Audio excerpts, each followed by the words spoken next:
Ada seorang murid bertanya pada guru, "Guru, tolong jelaskan padaku bagaimana engkau berjumpa dengan Tuhan?" Apa kata guru yang bijaksana? "Silakan berdiri, nak. Kamu pergi ke toilet. Tolong wakili, saya mau kencing." Apa jawaban murid itu? "Guru, bagaimana mungkin saya bisa mewakili guru kencing? Karena kencing itu urusan sendiri-sendiri. Kencing saja urusan sendiri-sendiri dan tidak bisa diwakilkan." Hal yang sangat sepele.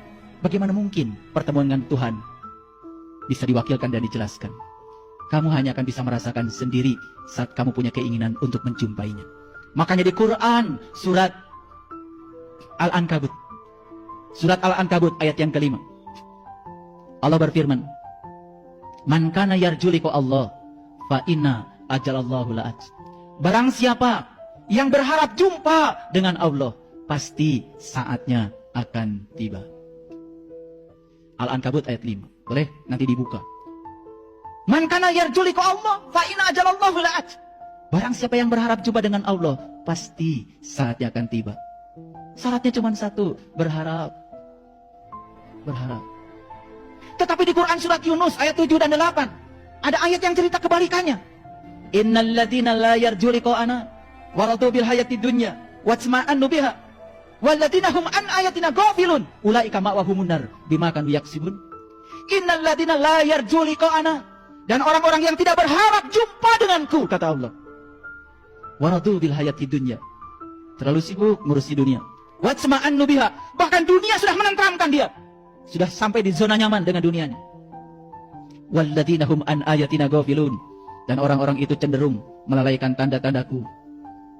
Ulaika ma'wahumun nar bima kanu yaksibun. Pasti sengsara disebabkan apa yang dia perbuat.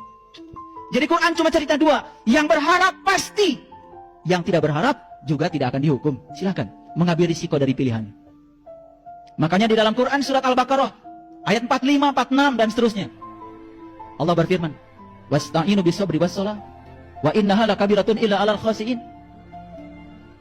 Minta tolonglah kepada Allah dengan sabar dan salat.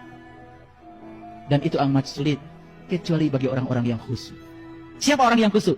Penjelasan ayat berikutnya, "Alladzina yadunnuna annahum mulaqu rabbihim wa annahum ilaihi raji'un." Orang yang khusyuk adalah orang yang yakin bahwa dia akan jumpa dengan Tuhannya.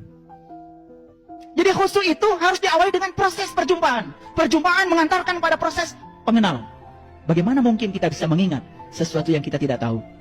Kita hanya bisa mengingat sesuatu yang kita tahu. Makanya kita lihat cerita Nabi Musa mencari Tuhan. Itu diceritakan di banyak surat. Dan yang paling dominan itu di Quran surat Toha.